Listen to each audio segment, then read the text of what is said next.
We're the Vinyl Verdict, and we're back with an exciting release, the Pete Ham Acoustic CD, so we have to give our full thoughts on it. This is the fifth, maybe mainline Pete Ham release of his home demos after 7 Park Avenue, Golders Green, Keyhole Street, and then most recently Gwent Gardens. There have also been some scattered releases since then. We got our Tom Evans demo release, we got the Ivies, we got Head First.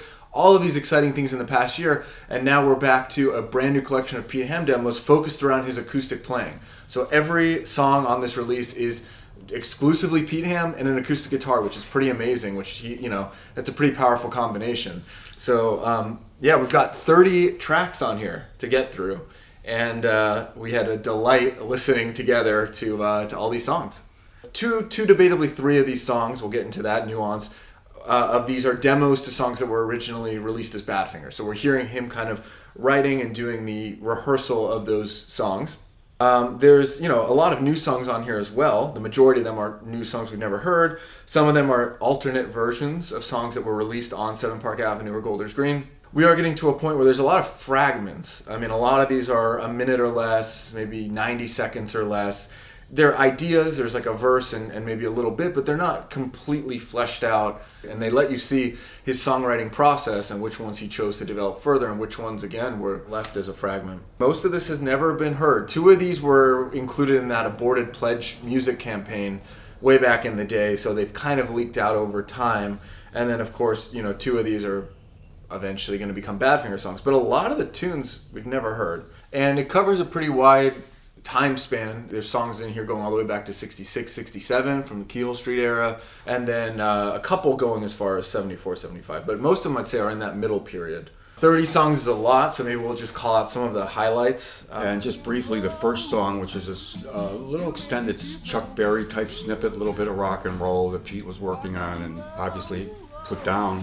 It's not quite a complete song by any means, but it opens it, and then I enjoyed that too. And then right into Midnight Sun, which I had never really heard as early, I believe, as this. We heard the demo of Ron singing it, but now there's a demo that predates that of Pete playing it on acoustic. Who would have thought this song started on acoustic? That was really something. I Don't Need a Reason Why, then third track, 1968. It's kind of musical sounding. I think that's the Ivies era of almost kind of soundtrack in nature, and very different than the way he's going to be writing in a couple of years. Yeah.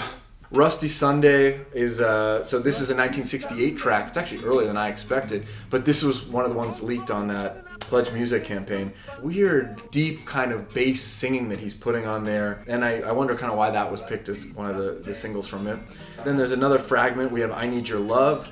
That's said to be a 12-string guitar. I do hear the melody is like a very typical Pete Ham melody. It reminds me of the bridge of Dawn. I can hear the echoes of the night before, and I can see the way it's meant to be when you came back to me. Kind of got a similar undulating pattern to it.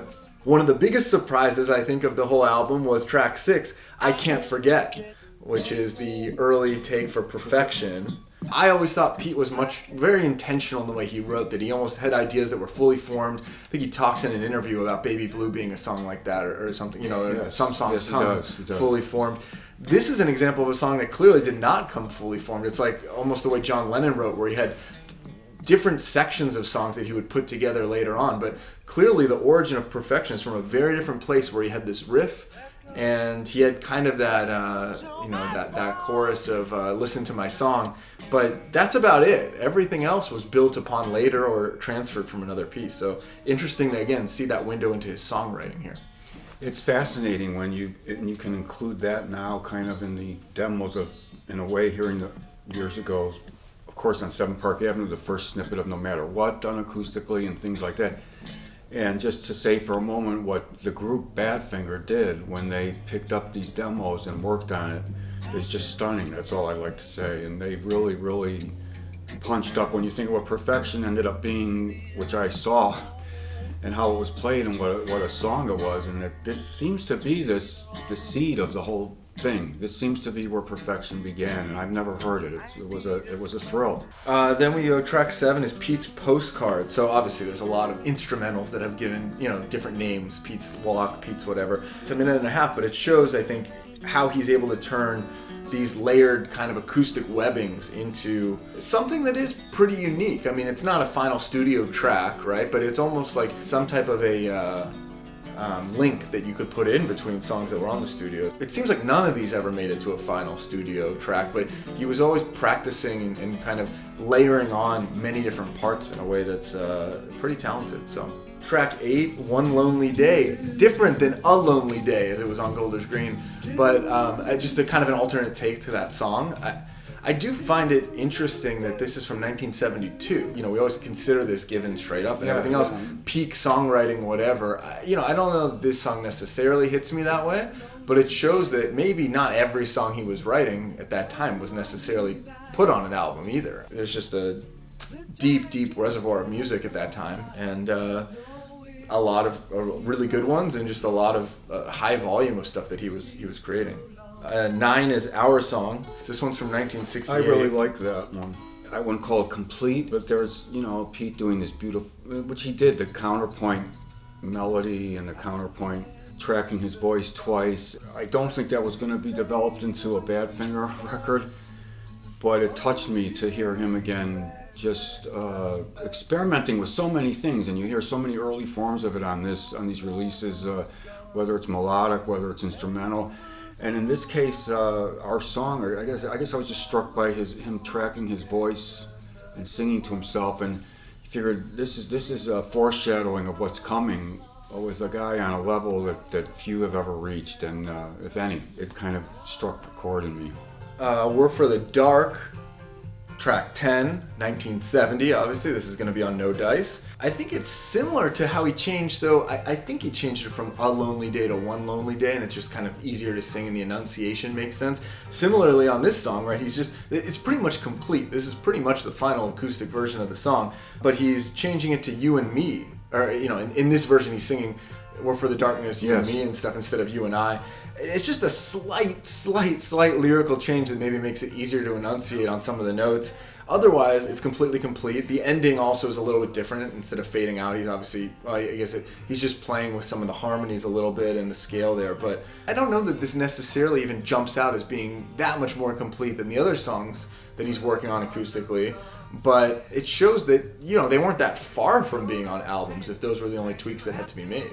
Yeah, I mean, and I'll tell you this about We're for the Dark, after listening to it for 50 years, it's such a small thing, and you put your finger on it. I mean, just instead of You and I, to say You and Me, and it just struck your ear as such a minor change, and yet a good one. Like they tuned it up and they fine-tuned it, or he did, and you're just so used for 50 years. You and Me actually struck you sounding a little like funny or something, but that's how, this is showing a little more Lennon-ish kind of working on snippets maybe than I pictured him ever doing, or how the group put it together maybe. Then 11th track, I think it's probably the highlight of the whole album, Hand in Hand. If there was any song on here that I was listening to and I said, let's record this one as a band, or let's make this the single, this has a lot of potential and groove for just an acoustic guitar and some harmonies. It's an alternate version than the one that was on 7 Park Avenue, and it's not just an alternate take, it's in a slightly higher key. This is an F, and the one on 7 Park Avenue is lowered to D. It also is missing some of the harmonies in the bridge that he adds on that 7 Park Avenue version. So this is my theory that it's an earlier take, and similar to Makes Me Feel Good and I'll Kiss You Goodnight and some of the other songs he wrote, he recorded originally in a higher key in falsetto, or breaking into falsetto in a lot of it, and then kind of realized that, okay, to record this with Badfinger in a band environment as a pop song, we need to lower this a little bit, and I assume that's why he lowered the key.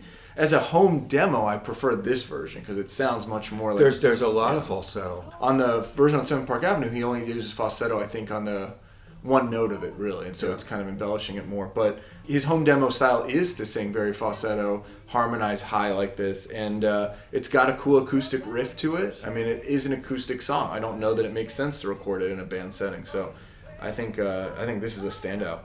It seems like it would be studio material. There's so much more on here that it's a lot to take in. He was full of melodic ideas, just full of them. Okay, track 12, Look Around, another 1970 song. Just a little fragment, but definitely with potential. Army Man is the one you were talking about, right? Which is another 1972 track. This is what he's working on. I wouldn't have thought that. Yeah, it's weird, huh? This is an alternate of Whiskey Man, which was on Golders Green, so he changed the lyrics there a little bit. And yes, it is. Yeah, it's so weird. This and Piano Red, American Western blues thing going on a little bit in the 72 era, emerging on the other side from all the pop sensibilities. Then we get to Pete's Idea, which is just really stands apart from anything else on this album. It's 5 minutes long. It's from 1975. I mean, everything about it is kind of in a different class than the other stuff on here. And it's all acoustic. I mean, it's all acoustic layering with some, like, he's shaking jewelry or some coins or something like that. Like, what is that effect? We both said just gives you goosebumps. I mean, not even knowing that it's from 75, but with all of that on top of it. Probably one of the last songs he ever recorded. And to make a 5-minute instrumental on acoustic guitar interesting is a very difficult thing to do. And it is constantly building and going in different, and it crescendos in the middle, and then he kind of changes everything about the progression. It's almost like math rock too, or some type of prog thing that is coming later where, I mean, the whole guitar is tuned, I think, half a step down. There's harmonics and things that he's doing on it. There's this sound that I hear of like coins falling, obviously with the imagery of money. I mean, I think you said when you listened to it, it felt like a kaleidoscope or something being turned upside down. I mean, there's so many different ways to interpret that, but to me, overall, it sounds like a film soundtrack. I mean, you're picturing scenes of a movie or your life or his life while hearing all of this, and you're trapped in portions and then you're released, and all of that, to create that imagery with an acoustic guitar is incredibly It's a little bit of a tour de force on here. It's very complete, too. I mean, this is not just riffing. He has distinct sections prepared of where it's going to go. Sweet Josephine is also from around this era. It's from 1974, and it's the same melody as Keep Your Country Tidy. Sweet Josephine might be too specific, and it was generalized to Keep Your Country Tidy. And it's the kind of the companion piece to me, The Heart That Can't Be Understood. I think some of the riff and stuff he's playing and the recording quality and melody, it sounds to me like it was even recorded the same evening or something, just the tone of it. It's melodic, and it seemed kind of British in a way, and I wouldn't know what could be fleshed out here more, what might have been. I can say what I think, but yeah, I think it was very melodic.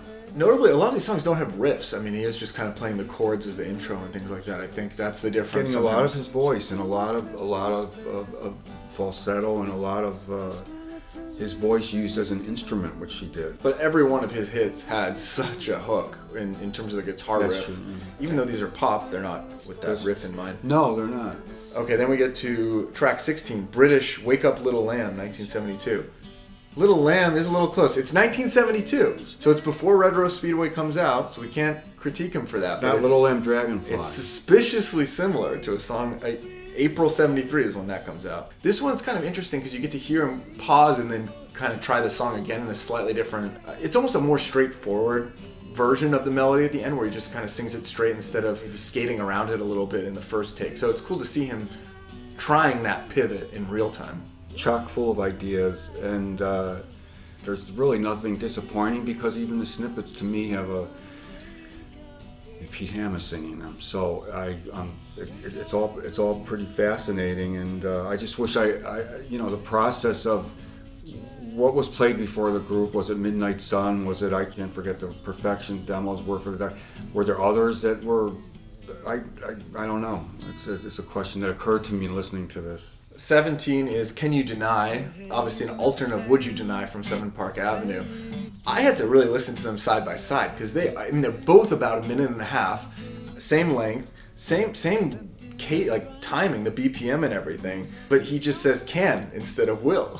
so he is trying like different slight words and how it sounds, and he sings the same verse again instead of scatting, I think, in the 7 Park Avenue, but it's remarkably consistent. Even when he's experimenting, his experimental versions of these songs are like he's A/B testing just one thing different and then seeing if that's worth it. He's not changing everything about them. So I do think Perfection's kind of the outlier in that case, where he just totally scaffolded the whole song. Usually he's just tweaking little things like this. Track 18 is Can You See? I like the description on here. Tom Brennan described it. It's a very aggressive song reminiscent of The Who, and it appears in Pete Ham's last notebook. it's not a style you hear Pete Ham playing very often. It is more of a Pete Townsend kind of thing of playing these big open chords, really building a riff there. I mean, it does sound like him trying to write a song in this vein. I don't know that it necessarily came naturally, but you could see this not being acoustic, but being a pretty big electric song. Maybe closer to the riff thing you were talking about. Yeah, a little bit. Yeah, like Just a Chance, which is a riff, but it's acoustic chords. Right. He's kind of just doing the chords quickly. Yes. Track 19, Let's Get Together. To me, it's really the only thing unique about this. His singing, Pete usually enunciates really clearly. He's purposely trying to sing pretty loose here, I think. Track 20, Song of Nature.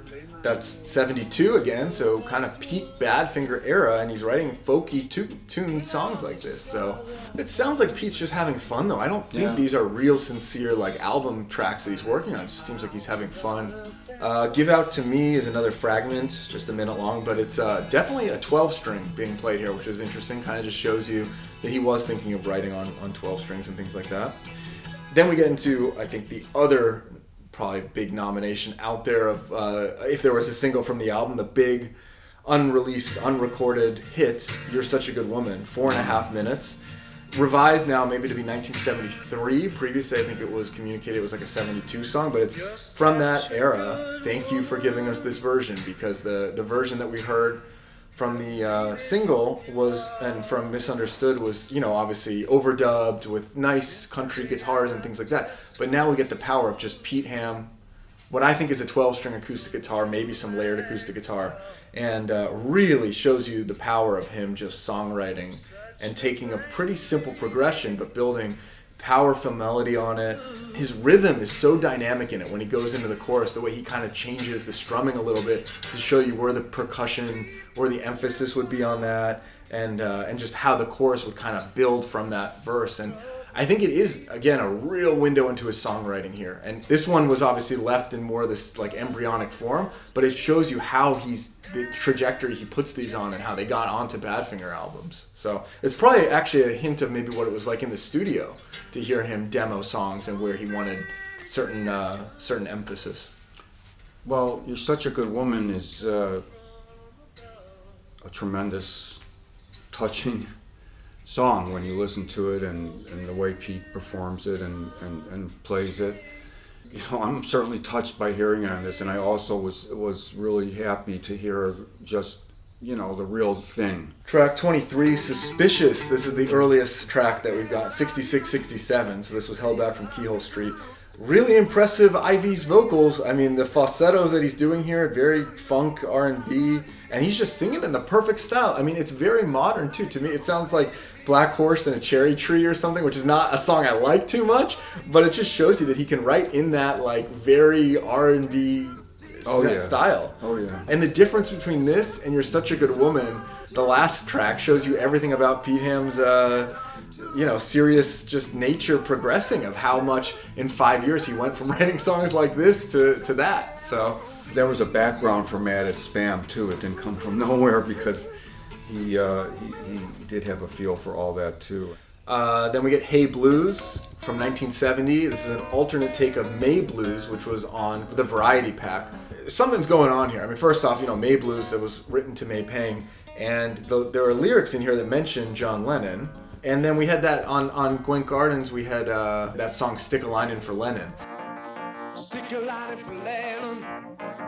So Pete Ham's mentioning, I mean, it's 2 for 2 Beatle references and songs being Lennon. And they didn't really have much of a dynamic. It's not, I mean, he did not go to the Imagine session or anything, so it's not known that they were ever really interacting in any way. Out of them all, I think John Lennon was put on a pedestal of being almost like a philosopher king in addition to music, and might have been the most intimidating of them all to, I think, apparently to many people. I think you're right. I mean, and Pete Ham doesn't mention a lot of pop culture references in songs, so it's just, very notable. At the end of this song also, just an explosive octave. He jumps up at the end and just starts screaming it. I mean, he must have known, as much, we've talked about, and I asked Ron if Pete was self-conscious about his vocals and stuff. This is 1970, so he's really just starting to step up as kind of more of a frontman vocally. He must have known, though, that he was a very talented singer, that he could pull this off, and the confidence that's required to sing like that. So that's one of my favorite moments on the album. I hope he knew. He knew, that his voice and his sound was something that had never really ever before or since been heard. So. And I think he knew it as early as 1968 because the next song, I'm Just a Hermit, 3.5 minutes. That was something. Also, vocally, I mean, he's doing some Yeah. cool guitar work, but vocally, he's really putting himself out there too. Yeah. You know, the notes call it out a Robert Johnson style acoustic blues. That's true. That's at the heart of this. But then what he's doing on top of that, I mean, he's probably recording this closer to Robert Johnson's actual songs than today. Duh. But yeah, it's just an incredible melody that can't be improvised. I mean, it's getting more and more complex as it builds, and he's kind of got to do the Paul McCartney thing, just jumping out of his head and hitting these notes and going almost like he's possessed in the way that he sings some of this. But the rhythm is always still so intentional and plotting, and it gives you that steady blues progression, and then he's just doing acrobatics on top of that. Track 26, She's Got Away, 1974, so again towards the end. More 70s, it's kind of got funk. He's jamming on the offbeat, and then he changes that into a steady beat. So, it's a fragment, but it's an interesting one. 27, we have I Can't Take It, the demo from early 1970. What did you think Liked of that? it, loved it. I was amazed to hear that. Of course, I never knew this, but I remember seeing them and just loving that, in the chorus, woo, I can't take it, woo. And just thinking that, as a matter of fact, that was unbelievable. It was almost a Beatle-like effect. And then here it is. Here it is in the demo. He's doing it with his falsetto, so it's all there. This is pretty complete. It's definitely complete. I think in some ways it doesn't really stand out from the other songs on here to me. Like if I was, picking one to record in the studio, you would not guess that that's the one that's going in the studio. Like it seems like another kind of acoustic rock song. Well, that's very true when you wonder what that process is. I was trying to figure out, why did that take off? We know that he broke this out. This is one of the couple that was recorded with Mal Evans earlier. We've never heard that full version, but it was one of the first that were really played. So maybe it was just one of the ones that he knew front and back, and it was simple, and he broke it out. It's also interesting, and this is noted in the thing, it's recorded with slapback echo on it. So he's kind of singing it as like more, and that's like the generic 50s sound that, he's putting in, masking his vocals a bit. So track 28, Slug. I think this is the weirdest thing on here. I mean, this is really getting into some weird releases. I'm so glad we have it. The quality of the recording is perfect. I mean, it sounds like you're in the room with him. It's super intimate.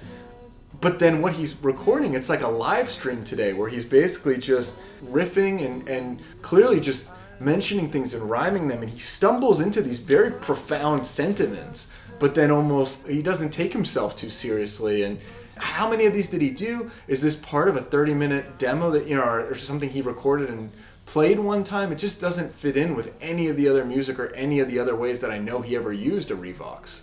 The whole release has so many interesting things to experience if you're a Pete Ham fan, but in different styles that were being used all the time, from rock to blues to experimenting with different things. It's much vaster than the superficial fan might have ever realized was going on, and he earned his success. But I think this is notable because of all the songs on, this is the one really I'm like, I don't think he was ever trying to write a finished song. I think this is more insight into Pete's personality than, there's some songwriting stuff. Obviously he has to have the talent to know the progression and the melody and think of these lyrics and stuff and kind of the way that he's writing to get ahead of the next line and everything. But it shows you more like that he was a little bit more of a philosopher as well, even if you saw Lennon as that, like you were saying, and the way that he would the topics he would debate. He had this feeling for animals and for the meaning of life and the relationship between giving and taking, whatever it is. We can maybe have a separate discussion on that, but he's not trying to write a song that's going to make it on a Badfinger album here. And that's not what we usually hear on the Revox. That's not what Bill Collins told him to do, right? This is more of his journaling that we're getting into. And so that's a good point. Yeah, that's exactly right. I think that's what really makes this one stand out. That's the difference. Then we get towards the back end of the album. Pete's melody, instrumental with some scat singing throughout. Good.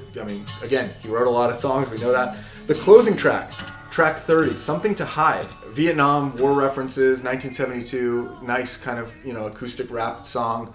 Yeah, I don't know. After 30 songs, it's hard to stick the landing. I think it just shows a song that's a little bit more complete. I didn't have anything too much more on that one. It's a reminder of the depth and the artistry and the genius of this individual, and what was created and what might have been and what was in the works and what came to be. It's just, I now see that we were looking at the tip of the iceberg in a way with the songwriting of all of Badfinger, and this has really been an enlightening and enjoyable listen for those reasons. Look, there's not. I do like consistency in time and the chronology of knowing what he's working on each time. This is not that. This is spread out over 7-8 years, but it is consistency in tone in a lot of cases. That his acoustic home demo aspect is a huge part of his personality, and so we're getting that without any overdubs, without a lot of layering that he's even doing. Right. And so I do think a lot of these songs work together, and you can kind of play it beginning to end. I mean, Pete Ham never recorded a solo album, but you get an idea of who he was as an individual from this. So that's kind of the purpose, and pretty cool every year later to have another Pete Ham CD. And Amazing. It's not like, this Amazing. Is not the 12-track thing that the Beatles did. This is 30 songs, maybe even a little more. Wink, wink. So yeah, there's just a ton of material here. Let us know your thoughts on it.